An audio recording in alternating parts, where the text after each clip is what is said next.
Hello everyone, this is Rex from the Order 66 Hellions, and today I'm going to be doing a video on an advanced gac strategy guide that I think could be the best strategy for most mid-tier players. A person named Steve in my guild introduced me to the strategy around 30 grand arenas ago, and since then I've seen overwhelming success, rising from about 2,400 where I was stuck at for a good amount of time. Now I'm over 3,000 skill points. My roster is kind of underwhelming. I only have 3 Galactic Legends, one of them is Sith Eternal Emperor, and I don't really think that he's all that helpful in most scenarios. So I'm going to go 50% about how the strategy works, and then 50% a persuasive argument as to why you should use this Grand Arena strategy if you're interested in improving your overall score and having fun with the game mode. First of all, I'm going to go over who this is for, what skill ranges and galactic power ranges of a player can use this guide. Second, I'm going to talk about how it works and do some statistical analyses based off of my GAC history. Third, I'm going to go through the strategy, the offense, and the defense. Fourth, I'm going to dive a little bit into the psychology of why this strategy works so well. 5, I'm going to hit pros and cons when compared to a traditional strategy, and a traditional strategy just refers to half offense, half defense. You save half your best teams for offense and half your best teams for defense. Sixth is a couple need-to-know counter teams and compositions. These are just going to be defensive teams that work really, really, really well in specific game modes. And then 7, I'm just going to ask you the question if you think you should use it. Let's hop right into it. So who's this for? Now, throughout the video, I'm going to sprinkle in a couple ridiculous battles throughout my GAC history that people have played up against me. So every single thing that you're going to see is a defense. So this guy used a Sith Eternal Emperor against my Grand Inquisitor and got absolutely squashed. I've seen this work for people between 4 to 10 million galactic power, 2 to 7 galactic legends. You're going to want a decent mod score above 2.0. And what's really helped me excel is having useful datacrons compared to my opponents. I said that this is good for anyone under Kyber. I rose from Chromium to Kyber in a fairly straight up direction, losing very, very, very few battles. And lastly, this strategy is really going to minimize the amount of time it takes for you to attack.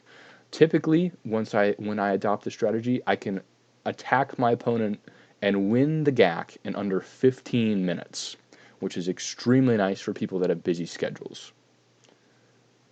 So let's talk about my experience first. I'm 16-5 against opponents who have launched one or more attacks against me, and I'm 21-5 against opponents who have just participated against me. So I've had 5 people that have only attacked me once or less.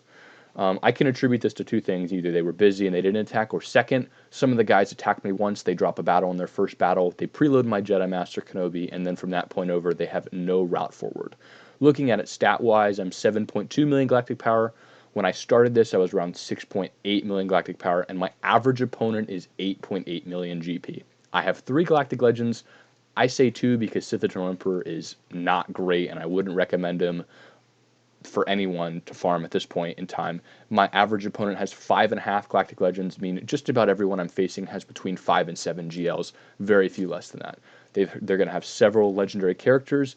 I have Starkiller, who's Gear 12, who I have never used in GAC before, and then I also have Grand Inquisitor, who I unlocked when the Grand Inquisitor event was launched about a month ago. I'm currently in Kyber 4, and I have a mod score of 4.09, which is higher than the mod score of my average opponent of 3.5. And lastly, I have 25 usable datacrons. I really went heavy with this health set. It's been extremely helpful in obtaining those datacrons, entirely free to play, in order to help me win my GACs. And my opponents, they usually only have about 5 datacrons that are useful, which gives me a huge edge, even though I'm heavily outmatched in a lot of the other stat regions. So let's talk about the strategy. It works great for both 3v3 and 5v5. When I said a traditional strategy, I was talking about you place half your Galactic Legends on defense and half your Galactic Legends on offense. You're saving half your legendaries for defense, half of them for offense. And then you're just splitting your teams up evenly. What I propose is that it's a lot smarter to put everything that you have that's good on defense. That means your JMK, your Lord Vader, your Jabba, your Rey, your Starkiller, your Inquisitors, your Dash Scoundrels, your Gas Clones, your Sith Empire. So you're minimizing the good teams that are available for offense. And the teams that you do use for offense, there are a couple offensively focused teams that I think you should always have. I'd say CLS Rebels are great for offense always, your Sith Eternal Emperor, and your Wampa. So if you have any of these three teams, these are like, save them for offense. But other than that, you should be putting all of your best teams on defense. And how does this work? So what's going to happen is when you put all these teams on defense, your opponent is going to need to work harder for each and every banner. And a lot of times, your opponent is not going to know exactly how to counter the teams. So if they drop a single battle against one of your squads, it's going to cost them a lot more, because if they can't defeat one squad, then they're going to need to sacrifice another good squad as opposed to another bad squad to take that team out. And that's going to cost them dearly. So it's going to lead to a scenario where they are unable to clear all of your zones or any of your zones effectively. So they need to work harder. They need to be more efficient with clearing zones. They run the risk of clearing no zones if they make a bad offensive plan. And then they could go into a spiral of losing battles over a preloaded squad that is above their pay grade. And on your side, it's going to reduce the stress because you're not going to need to attack as much because you're just going to have all your good teams on defense. And second, you're going to need less time overall because you're not attacking as much. So there's a few need-to-know squads that I use on defense that I think everyone should be using. These are pretty accessible for most people, with the exception of JMK and Inquisitors. Most people can get Starkiller and Gas Clones very easily. Gas Clones on defense with the 15% Datacron and 5v5 is really, really effective. And a lot of people throw Galactic Legends at it, not realizing that a good 15% health and 15% defense Datacron will make them unable to clear that team. Second, a JMK Padme, General Kenobi, Commander Ahsoka Tano, and Ahsoka team counters Lord Vader. So if you put this on defense and your opponent saves their Lord Vader for offense, they're going to try to attack your JMK team with their Lord Vader, and they're going to get stuck up against a brick wall, and it's going to cost them an entire Galactic Legend, so they're going to be down a GL, while your JMK is still standing strong, so it's going to cause a lot of problems for them defensively. Next, Inquisitors. Most people don't have a good Padme team for offense because Padme is a great defensive team. So if you put your Inquisitors on defense as opposed to saving them for offense, most people are not going to have a viable counter that is not a Galactic Legend. And even certain Galactic Legends such as Sith Eternal Emperor, Rey, and Jedi Master Luke are going to have very, very, very little success against the Inquisitors. For 3v3, there's this team, Bastila, Watt, and Jedi Master Luke. Watt will immediately pass the tank tech over to Jedi Master Luke, and Bastila will give him 200% protection up that is undispellable.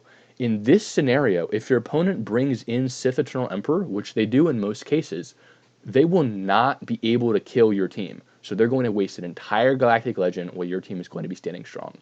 Next, Malgus, Darth Revan, and Malak. This 3v3 team is extremely difficult for most people to beat simply because they're constantly applying fear.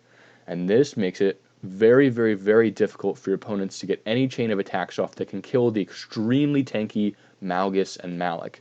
Lastly, I use Traya Omicron with Bastila and Darth Talon. I have no idea why this team works, but I've seen extremely high success ratings when I use this squad.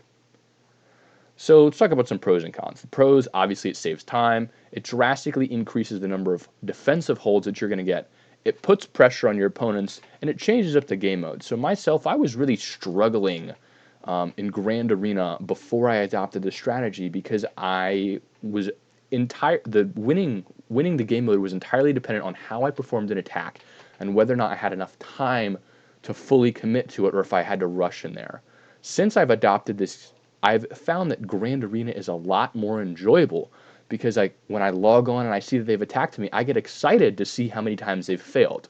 So for reference, in the past 26 Grand Arenas, people have launched 135 failed attacks against me. That's an average of 6.4 per Grand Arena, right? And on the flip side, people have only successfully defeated my characters 43 times, meaning that I have a 75% loss rate. So out of 4 battles that someone will launch against me, they will lose 3 of them. There's a few drawbacks to the strategy. First, no banner races. A lot of people, when they're facing higher level accounts, will want to do what's called a banner race, meaning where they put nothing good on defense whatsoever. So the complete opposite of this strategy, right? And then race their opponent for banners. I don't really enjoy banner races because I find that typically in those cases, my opponent will just put something on defense like a Lord Vader and a Jabba in the same wall, and I will be unable to clear it. And then this strategy is ineffective against players with much higher galactic power. I faced a fellow with 10.9 million GP. He had 7 galactic legends in every legendary character. There's nothing that I could put on defense that would hold him back from being able to full clear me. So he just full cleared me anyway. But in those scenarios, if you're against a player that's a severe mismatch, there's really no strategy that you can adopt that's going to let you win that match. So should you apply the strategy? I think yes. If you're struggling to climb, certainly, because I was stuck around the 2400 range with my roster for several months. In the past 26 matches, I've increased about 600 points, getting me into Kyber, earning me more crystals faster and faster. And it really does make Grand Arena enjoyable. I've got a few screenshots up here of some defenses that I've held. A lot of my opponents are just incapable of breaking through my walls, or more than 2 of them. And nothing is better than the feeling of logging on and seeing the fact that you have gotten 5 holds on one team, then 1 on another, then 5 on another, and just looking at your opponent's roster and realizing, wow, this guy had 7 Galactic Legends. He really, really, really, really messed up. The beauty of the strategy is you're putting the burden on your opponent as opposed to yourself. So you just got to clear as many teams as you can with the squads you have. Meanwhile, they have to be very, very, very specific with what counters they use in order to defeat you. Because, as seen with these images that I've uploaded, if they can't beat the squad, they're just not going to win. So if they can't clear my zone, if they can't clear a single zone because I've set such a tough defense, all you need to do is win 3 or 4 battles efficiently, and you will take home the victory. In one of my Grand Arena sets, I won 3 successive matches, scoring less than 1,000 total banners. And in that entire Grand Arena set, I spent maybe 45 minutes attacking. Meanwhile, my opponents dropped literally over 30 battles on my front walls and cleared 0 zones. Keep in mind, each one of these guys was over 7 million galactic power with 4 or more galactic legends. So it was a little bit swayed in their favor, and they still couldn't finish me off. Thank you guys so much for watching. I hope this was helpful. If you guys have any comments, questions, concerns, I'm happy to address them in the comments below. I posted this in 2 videos ago. I'm looking at doing some roster views. So if you're interested, you can post your GG link in the comments below. I'm just looking to see if I can help people with 8 to small little things that could improve their roster. What I'm not going to be doing is berating you over your roster size or strategy, and I'm not shaming you for farming what you like. Lastly, if you're interested in a guild like mine that scores more Riva shards than any guild under 400 million galactic power, feel free to apply. Discord link in description. Thank you guys so much for watching, and have a great day.